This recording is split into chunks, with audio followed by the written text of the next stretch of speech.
Welcome to Part 2 of Chapter 19, Inferences about a Population Proportion. In this part we're going to talk about confidence intervals about the population proportion. So remember, we describe the distribution as follows for the sampling distribution of the sample proportion. P hat is approximately normal, that's if all the conditions are met. It's approximately normal with a mean of P and a standard error of the square root of P times 1 minus P divided by N.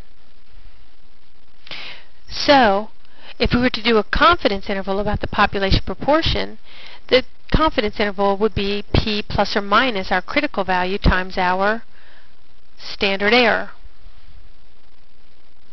But since we don't know P, we have to approximate our standard error by the square root of P hat times 1 minus P hat divided by N. Therefore, our confidence interval is going to be our sample proportion P hat plus or minus our critical value. Remember, your book uses Z star instead of the Z alpha over 2 like I like to use, times the standard error, which we just talked about as the square root of P hat times 1 minus P hat divided by N. Now the margin of error, remember, is our critical value times our standard error. Now what we're going to note when we've got confidence intervals about the population proportion, we always go to Table A. Our student T distributions are not used. So let's look at an example. A certain soft drink bottler wants to estimate the proportion of its customers that drink another brand of soft drink on a regular basis. A random sample of 100 customers yielded 18 who did in fact drink another brand of soft drink on a regular basis. Compute a 95 confidence interval to estimate the proportion of interest. Now for a 95% confidence interval, our critical value is 1.96. So first we know our N is 100. From our sample proportion we have 18 out of 100, or 0.18. So the number of successes is 18, the number of failures is 82, which both are greater than 15. So we can approximate our sampling distribution to be approximately normally distributed with a standard error of the square root of 0.18 times 0.82 divided by 100. So to construct our confidence interval, we're going to look for P hat, sample proportion, plus or minus our critical value times the standard error. So from our sample, we got the proportion to be 0.18 plus or minus our critical value we said was 1.96, and the standard error we said was 0.18 times 1 minus 0.18 divided by 100. Take the square root of that quantity. We multiply that standard error times the critical value, we get 0.075, and add and subtract that off the sample proportion, which was 0.18. So we get our confidence interval of 0.105 to 0.255. So how we would do our interpretation is we'd say the percentage of soft drink bottler customers that drink another brand of soft drink on a regular basis is between 10.5% and 25.5% with a 95% confidence interval. Now when our sample sizes are somewhat low, what we need to do is we need to get a more reliable confidence interval. So we're going to learn a new method of making a confidence interval. The one we just did was the large sample confidence interval. Now we're going to find out how to make adjustments for a more accurate confidence interval for a proportion. The standard confidence interval approach yields unstable or erratic inferences if we have a small sample size. And this works if we add 4 imaginary observations, and the way that we add them are this. We add 2 successes and 2 failures. Therefore, we have to increase our N by 4, but we increase our successes by 2 and our failures by 2. This leads to a more accurate inference on a population proportion. When you use the confidence level, it's got to be at least 90% and the sample size at least 10, with any counts of successes and failures. So here's how we do the +4 confidence intervals for a proportion. We'll call it P tilde, and you have the count of successes in the sample plus 2, and then in the denominator you have your sample size, and you just add these imaginary 4. So to do our confidence interval, we'd say P tilde plus or minus our critical value times the square root of P tilde times 1 minus P tilde divided by n plus 4. That's how we do a more accurate confidence interval.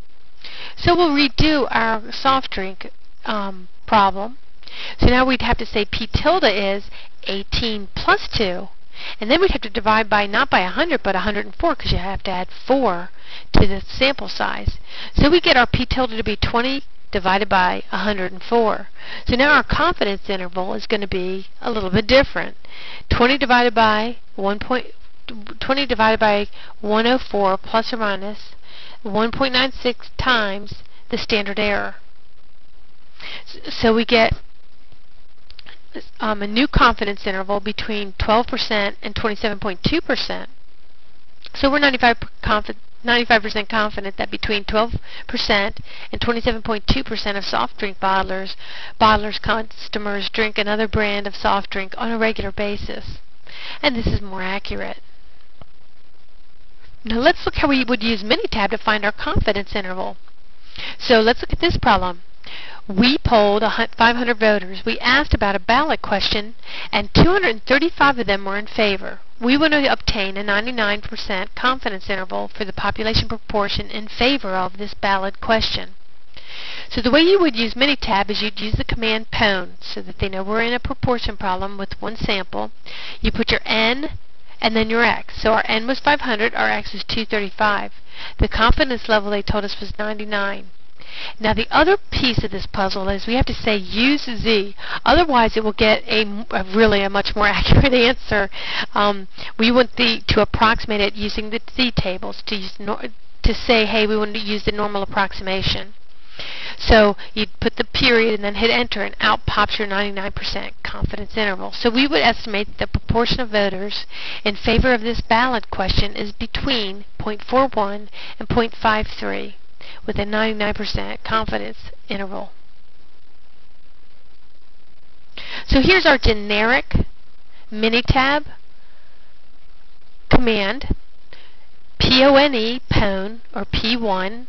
Then you put in the sample size and the number of successes, the n and the x. Subcommand is going to be confidence, whatever confidence level, and then use z so that we get the normal approximation.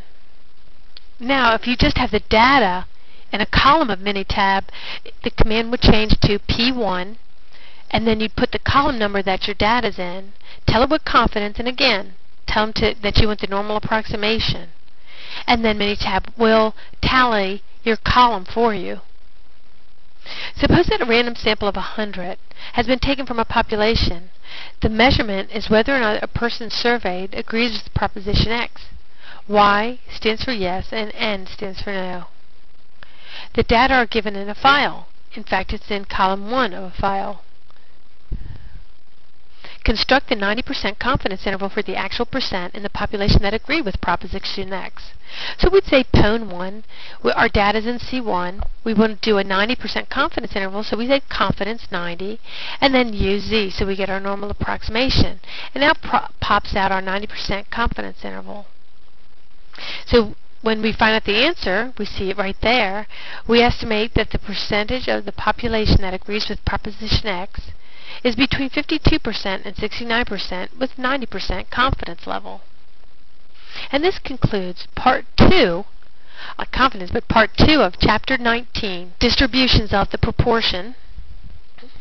That is inferences about the population proportion, where we were working with the confidence interval.